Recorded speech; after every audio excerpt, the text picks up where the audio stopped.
If we were to hold a minute of silence for every estimated death of a migrant worker due to the constructions of the Qatar World Cup,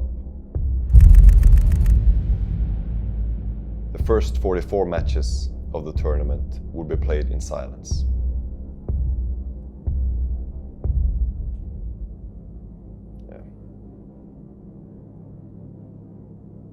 It's crazy to think about it.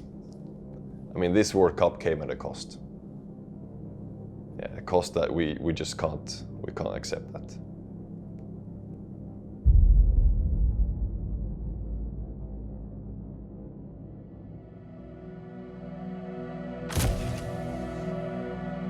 Firstly, I completely get that feeling.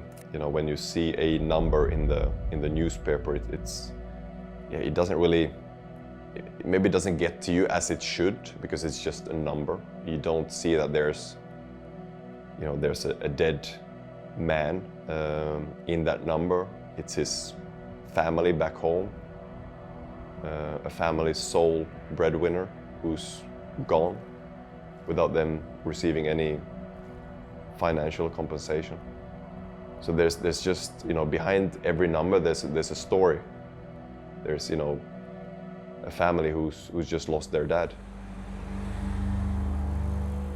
You have workers from Bangladesh, Nepal, you have workers from Africa who are on home soil. They're promised gold and fortune if they go to Qatar and work. There are, lies are spread, people are being taken advantage of, people from rural areas who might lack the education of, actually asking critical questions. So they just believe that, okay, let's pay this recruitment fee, let's go to Qatar, let's work for a couple of years, and I can send home some money to my family who can, send the kids to college, we can build a house. It wasn't just like that, These fees are enormous. Their passport is being taken away. And they just, for a number of years, they just tried to pay off their debt. So there's been a lot of suicides when these workers, when they actually travel down to Qatar and start their work, because they actually find out, fuck, I've been tricked. I've been lied to.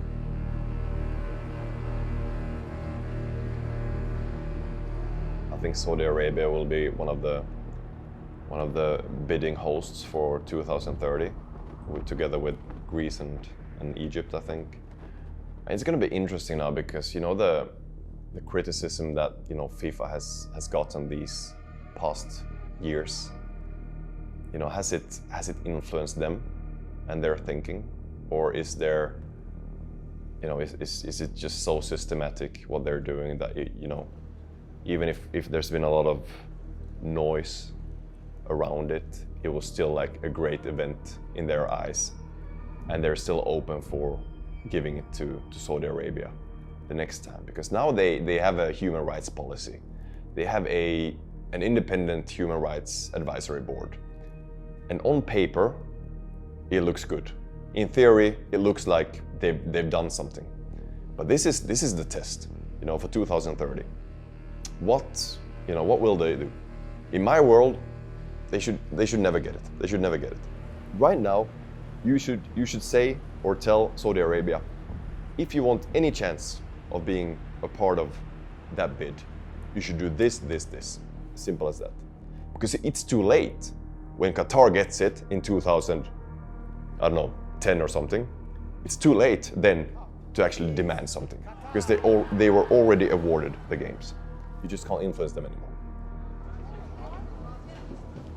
And yes, they made some improvements these last years. I think you need to acknowledge that as well. Heat stress regulations for migrant workers, minimum pay, and especially the last few years, a lot of good things have happened. But it's just a little bit too late.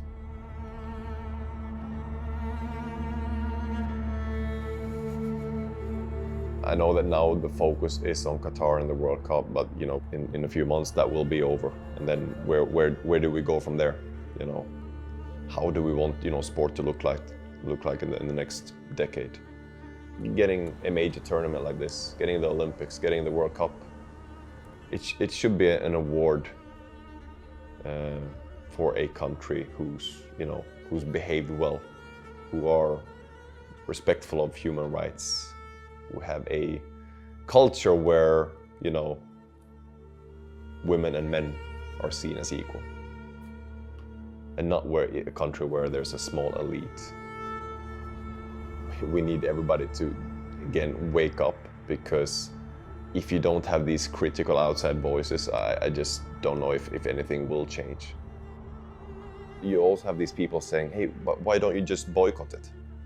And they don't maybe understand that context and how important this is, you know, playing for your national team. You know, representing your country, it's the greatest honor that you can imagine. And it always will be for myself. That beats everything. That beats everything, because it's just so much bigger.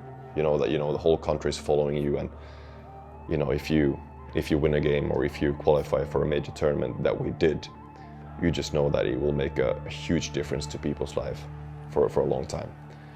So to have that context, I think, is important when people scream, hey, why don't you just, you know, boycott it? It's so easy, you know? Yeah, it's not that easy. It's not that easy.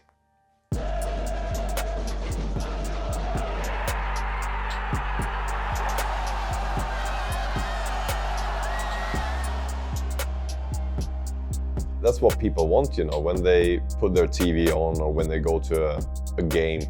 They just want to enjoy their beer, their hot dog, and watch sports for the next hour or two. They don't want to, you know, be put in a uncomfortable position where their morals are being questioned.